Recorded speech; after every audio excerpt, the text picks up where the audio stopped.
Gusto mo po ng mga damo dahil po ay naulanan. Tapos na po bunot ng mga damo. Ayan, malinis na po ulit. Ayan, lusog na lusog po ang ating okra dahil po ay naulanan na. Ayan po mga katito ay sobrang lakas na po ng hangin dito. Ay, yung mga bangka dito ay ayan, wala na dito. Ando na po lahat. Ayan, ang daming basura.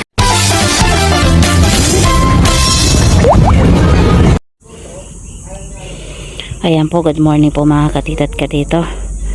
Ayan po, at malulusog na po yung ating mga okra dahil po ay nakatikim na rin po sila ng ulan at malago-lago na rin po yung mga damo. Ayan, bali mamaya po ay tatanggalan ko yan ng mga damo. At ayan po yung ating sigarilyas. Ayan po ay unti-unti na po yung gumagapang. Ayan, kailangan ng gapangan dahil po ay malaking yan, gumagapang yan pataas. At ito rin po yung ating sigarilyas. Ayusin lang natin para makaayos siya ng gapang. Ayan, dami ng damo, nagsitubuan na dahil po ay nakaano na ng ulan. Nakatikim na sila ng ulan. Sa wakas naman po ay umulan na kagabi. Ayan, umulan na kagabi. Ang pagtataba na ating mga okra. Ito pa po yung ating binihiing talong. Yan, tatalong. Ating kamatis wala pang bunga.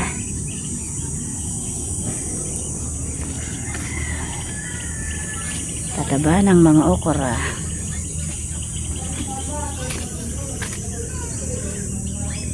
Taba.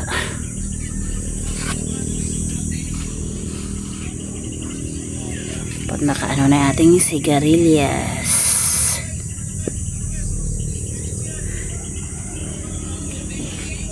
At mamaya po ay tatanggalan po natin ng mga damo. Ayan, puro damo na.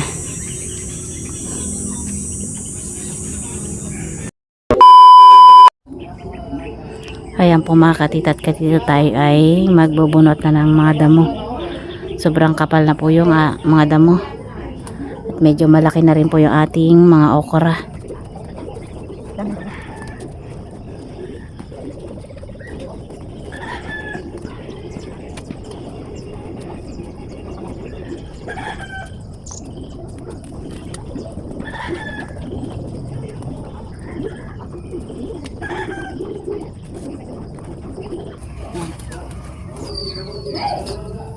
Lalo itong ating tanim.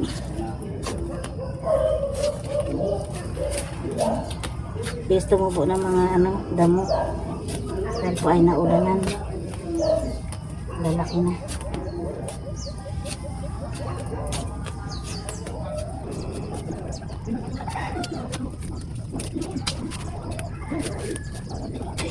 Tarang natin okra. Ito mga dalawang linggo na tayo. Mga dalawang linggo pa. Ito na yung trabaho.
Tanggal mo yung damo, ma?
Ayan po mga katita at katita, tayo tapos na po mag bunot ng mga damo.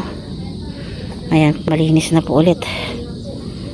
Ayan, lusog na lusog po ang ating okra dahil po ay na ulanan na.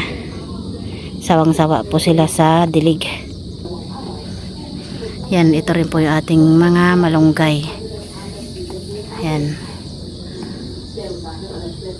Malunggay. Ayan, may bunga na rin po yung malunggay. Masarap po yan sa dinding. Ayan.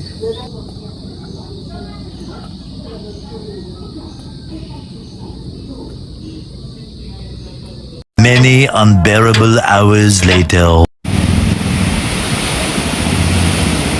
Ayan po mga katito ay sobrang lakas na po ng hangin dito. Ayan po, pero wala po siyang kasamang ulan. O, asan yung papa mo?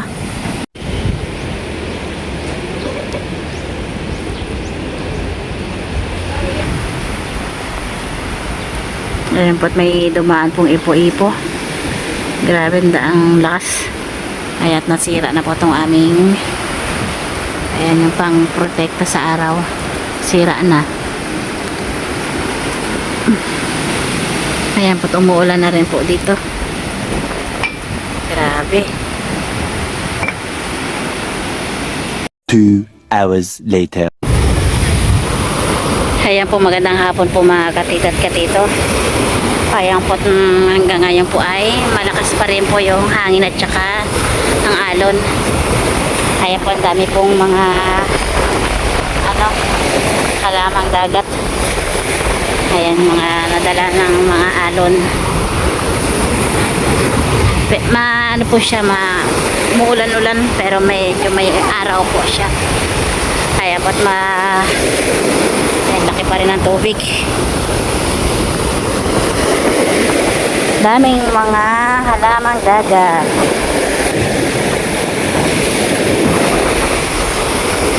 Kakis, tanda ka pa rin ang tubig ng mga alon.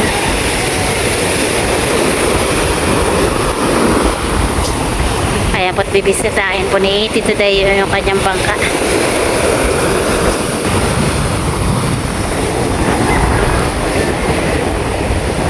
Maulap.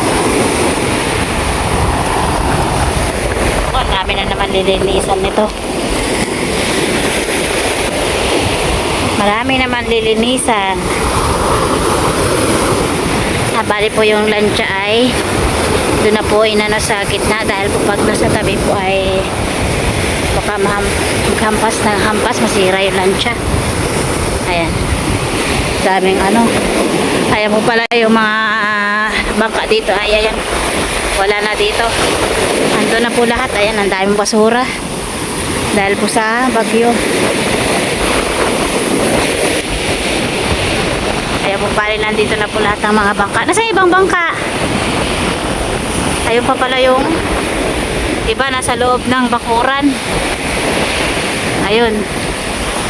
Ayan po, dito po pala nailagay yung bangka ni Tita Saning. Ayan po yung ibang mga bangka ay dito po sa may bakod na ilagay. Ayan. Ayan po yung mga bangka at marami pang mga dahon-dahon.